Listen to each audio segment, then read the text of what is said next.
Good morning, everyone. I'm Grant, and this is the channel where you see every single nut and bolt that we work on. Now, last time we got a lot done.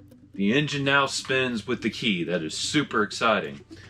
But today we've got to do just a lot of small cleanup stuff. I really need to mount the transmission cooler lines better. I've got to figure out the wiring, and I'd really like to get all the fuel lines hooked up. And what I've kind of realized is I need to drop the tank again.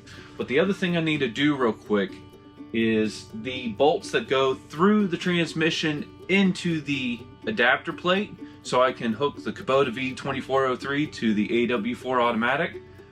While they do work, they're not quite long enough. So I'm going to pull two of the bolts out real quick, run to the hardware store, and get slightly longer bolts just so I know there is enough material holding everything together. So, time lapse.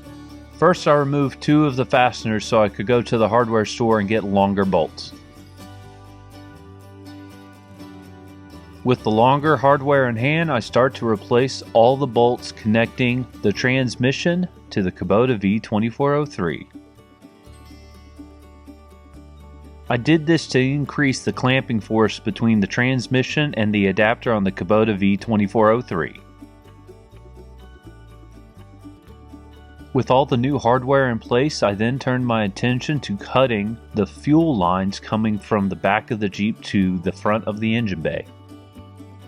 While I was working on this, Jacob was working on dropping the gas tank out of the back of the Wrangler. With the lines cut, I then removed the excess lines from the engine bay. Next, I used a pipe cutting tool to cut a clean edge onto both the return and supply lines. The original thought for doing this was to use the flare tool so I can put the hose on the lines and put a clamp on it so it would have something to prevent the hose from coming off. Here's where I attempted to flare the supply and return lines. But I think what actually happened here was the two hard lines were actually too thick in terms of diameter. So when I went to really clamp my flaring tool, I ended up breaking it. So while I was unsuccessfully trying to flare the return and supply lines, Jacob was removing the fuel tank from the back of the Wrangler. Sorry for how dark these shots are. My shop light had actually died and I hadn't recharged the battery.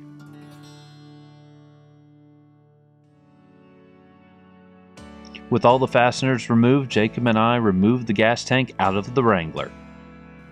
So as you may recall from a previous video, I had actually installed a Liberty CRD fuel pump or lift pump into the original TJ Wrangler gas tank. Now the original fuel sending unit only had a supply line, whereas the Liberty lift pump had a supply and a return line. Originally in this video, I really thought I was not going to need the return line. But spoiler alert, I'm gonna need it. After moving the gas tank underneath the Wrangler, I then put it onto my transmission jack so I could hoist the gas tank into position. Now before lifting the gas tank all the way up, I made sure to get underneath the Wrangler to plug in the wiring harness so I could supply the lift pump with both power for the pump and the positive and negative for the fuel level sending unit. With everything in place, I then start reinstalling the fasteners between the fuel tank and the Wrangler.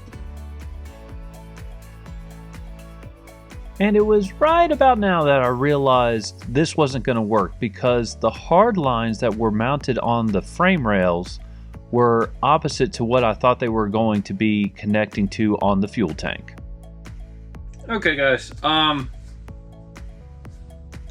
not a whole lot went right today. Actually, a whole lot fought me. I tried flaring the fuel lines. I broke my flaring tool, mostly because I got frustrated with it.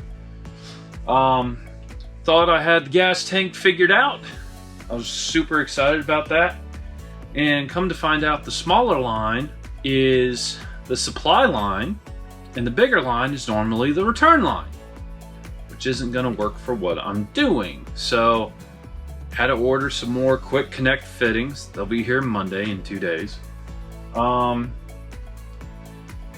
there's other stuff I could do, but you get to a point in a project where if it just fights you enough, you almost feel like the best thing to do is to walk away. And I think that's what I'm going to do today. So, didn't get a whole lot done, quite frankly.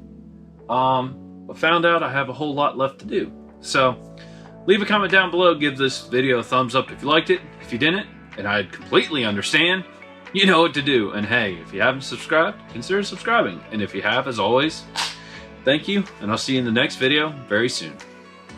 Goodbye.